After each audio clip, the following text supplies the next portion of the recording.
Good morning students. आज हम भूगोल का सेकंड अध्याय विश्व की प्रमुख जनजातियां या major tribes of the world आज हमें पढ़ेंगे। तो देखो, विश्व की प्रमुख जनजातियां पढ़ने से पहले हमें ये जानने की कोशिश करेंगे कि जनजातियां होती क्या हैं, जनजाति हम किसे कहते हैं। तो इसके लिए एक छोटी सी थ्योरी सुनो।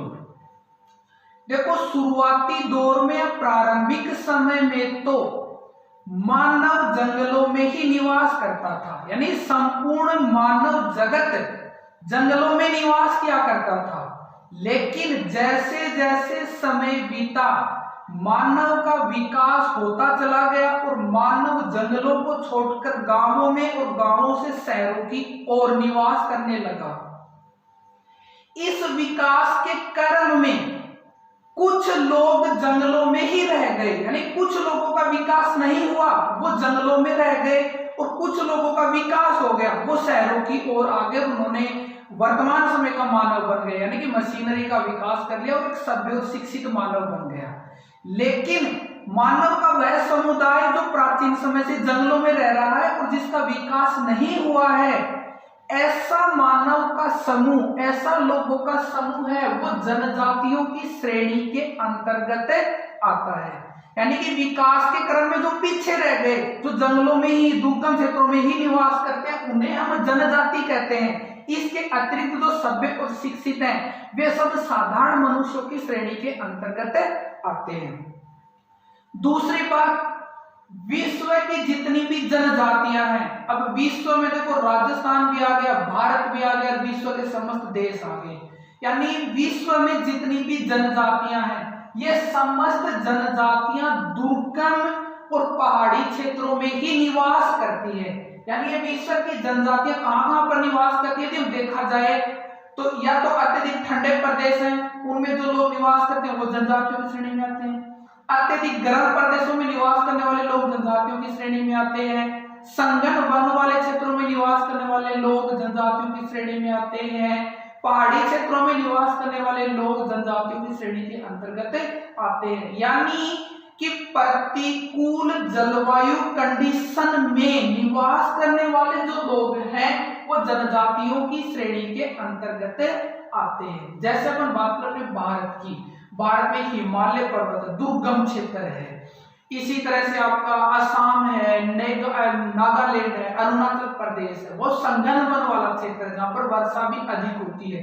तो अत्यधिक वर्षा वाला, संघन वनों वाला, दुर्गम पहाड़ी क्षेत्र, यहाँ के निवासी हैं, वो निवासी जनजातियों की श्रेणी के अंतर्गत आते हैं। जैसे नागालैंड का नाम तो नागा जनजाति के आधार पर ही रखा गया है, क्योंकि वहां पर नागा जनजाति निवास करती है। तो इस तरह से विश्व की जितनी भी जनजातियां हैं, वो विकास की दौड़ में पीछे रह गई, और पीछे रहने के कारण उन्हीं स्थानों पर सीमित रह गई, और उन लोगों को आज हम जनजाति नाम से परिभाषित करते हैं। जनजाति शब्द उन लोगों के लिए यूज में लेते हैं। इसके बाद में आपको बताऊंगा जनजाति का अर्थ।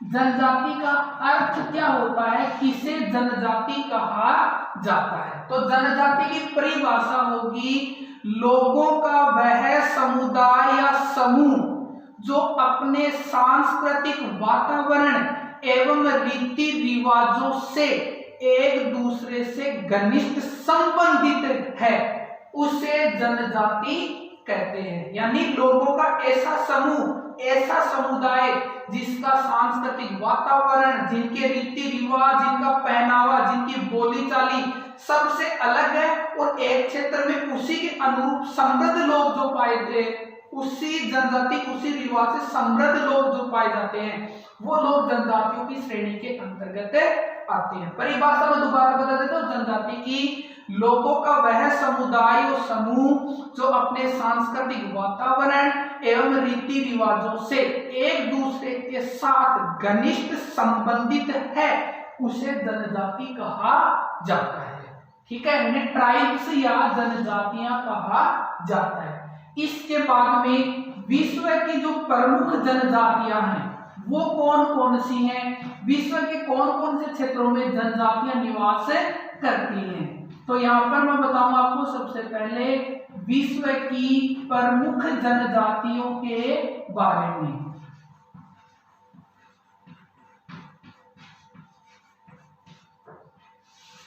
बिल्कुल साथ साथ में इनको समझते जाओ और देखते चलो कि कौन सा तो क्षेत्र है और उस क्षेत्र में कौन सी जनजाति निवास करती है। इस तरह से एक और मैं क्षेत्र का नाम लिखूंगा तथा दूसरी और वहां पर जो जनजाति निवास करती है उस जनजाति का नाम मैं बताऊंगा। ये बात मैंने देखो थोड़ी सी पहले ही समझा दी है कि जो भी दुर्गम क्षेत्र है, जो भी प्रतिकूल जलवायु वाले क्षेत्र, नहीं ऐसे क्षेत्र जहां पर रहना मुश्किल है, ऐसे क्षेत्रों में जो लोग रहते हैं ना वो जनजातियों की श्रेणी के अंतर्गत आते हैं। अब देखो जैसे विश्व की प्रमुख जनजातियां, हम क्षेत्र की बात करें तो सबसे पहला क्षेत्र लेते हैं हमें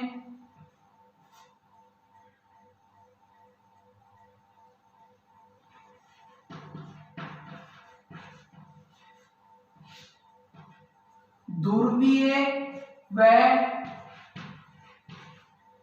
ठंडे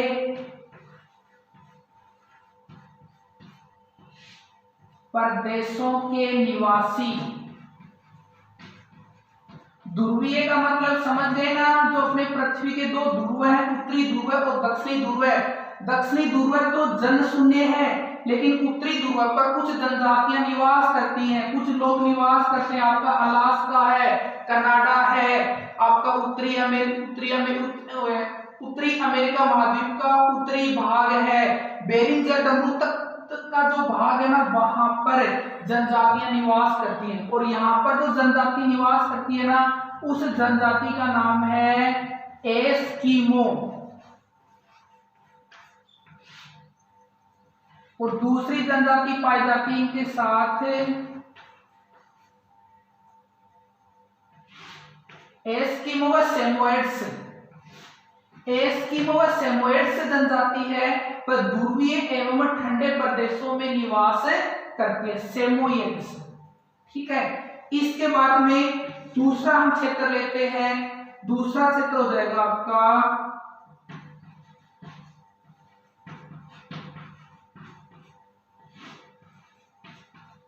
विषुवत रेखीय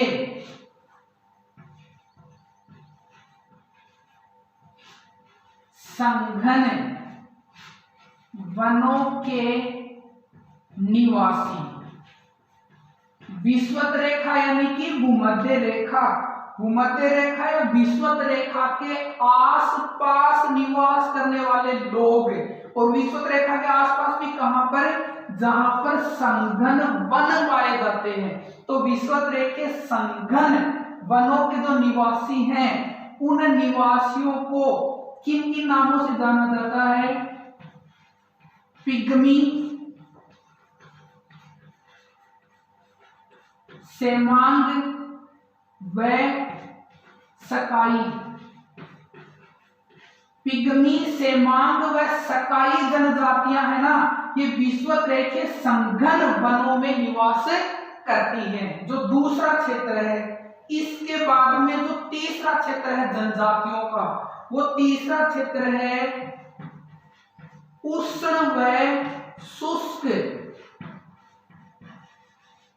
उष्ण व शुष्क कालाहारी मरुस्थल।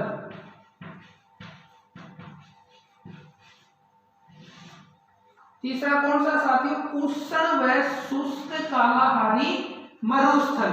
उष्ण व शुष्क कालाहारी मरुस्थल, ये मरुस्थल पाया जाता होगा अफ्रीका में। अफ्रीका में आपने बेचवाना लैंड का नाम सुना होगा, जो मध्य अफ्रीका के लगभग पाया जाता है। उस बेचवाना लैंड में स्थित आपका कालाहारी मरुस्थल। और इस कालाहारी मरुस्थल में जो जनजाति निवास करती है उस जनजाति का नाम है बुशमैन। ठीक है, बुशमैन जनजातियां उष्ण व शुष्क कालाहारी मरुस्थल में निवास करती है। इसके बाद में जो चौथी जनजाति है वो चौथी जनजाति हो जाएगी आपकी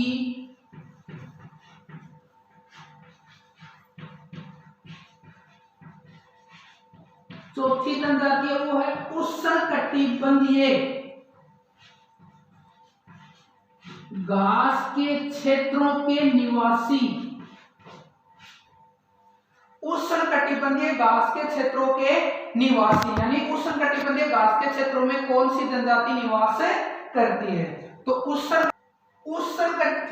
उष्णकटिबंधीय घास के जो क्षेत्र हैं इन क्षेत्रों में जो जनजाति निवास करती है उसका नाम है मसाई व बद्दू बेदू।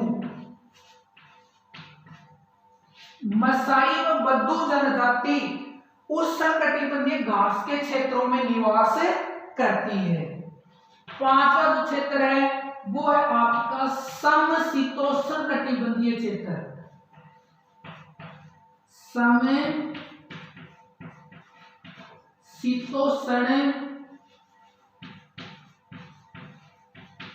कटिबंधीय क्षेत्र। और समशीतोष्ण कटिबंधीय क्षेत्र में जो जनजाति निवास करती है उसका नाम है किर्गिज।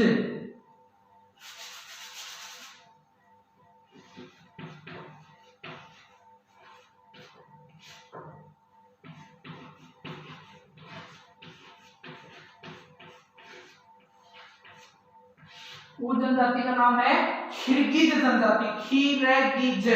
समशीतोष्ण कटिबंधीय क्षेत्रों में या समशीतोष्ण कटिबंधीय घास के क्षेत्रों में निवास करती है। छठा जो क्षेत्र है विश्व में जनजातियों का वो है आपका दुर्गम व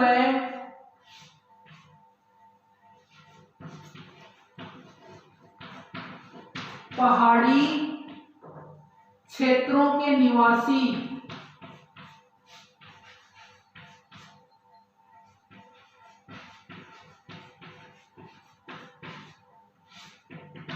दुर्गम व पहाड़ी क्षेत्रों के निवासी। तो दुर्गम और पहाड़ी क्षेत्र हैं, इन क्षेत्रों में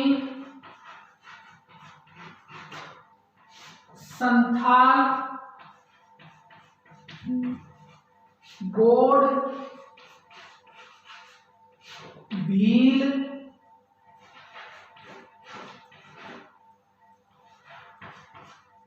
मीणा, नागा ये जनजातियां निवास करती है। देखो ध्रुवीय व ठंडे प्रदेश जो उत्तरी ध्रुव के समीप है एस्किमो व सेमोयड्स जनजाति निवास करती है। विषुवत संघन वनों के क्षेत्र, विषुवत यानी भूमध्य रेखा के पास वाले वहां पर पिग्मी सेमांग व सकाई जनजाति निवास करती है। तीसरा उष्ण व शुष्क कालाहारी मरुस्थल जो अफ्रीका महाद्वीप के मध्यवर्ती भाग में पाया जाता है वहां पर आपकी बुशमैन जनजाति निवास करती है। चौथा क्षेत्र आपका उष्णकटिबंधीय घास के क्षेत्र। देखो पहले आपको बताया जाता है, एक बार आपको बताया हुआ है घास के मैदान दो तरह के होते हैं, शीतोष्ण कटिबंधीय और उष्ण कटिबंधीय।